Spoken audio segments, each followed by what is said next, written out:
So mga utod, ang inyong kabataan, padala ninyo diri sa CBAC.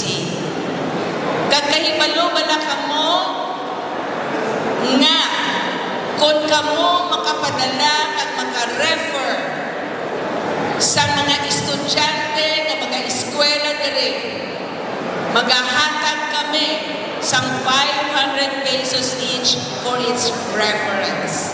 Basta ihatod nyo diri, makapa-enroll gid siya, kag kung makapa-enroll siya, amo na paghatag namon sang 500 pesos each. And it's open to everybody. Pero sa mga pastors naton, sa mga district pastors naton, sa mga districts naton nga nagasuporta sa aton, still, we are planning to give rewards to our districts nga dako kag damo ang mapadala nila nga estudyante diri sa CBAC. Mga utod, mga hinigugma sa pagtuo sa Ginoo, gabay pa nga ang kainit sang aton pagtuo magkita sa pagsuporta naton sa buluhaton sa Ginoo. God bless everyone.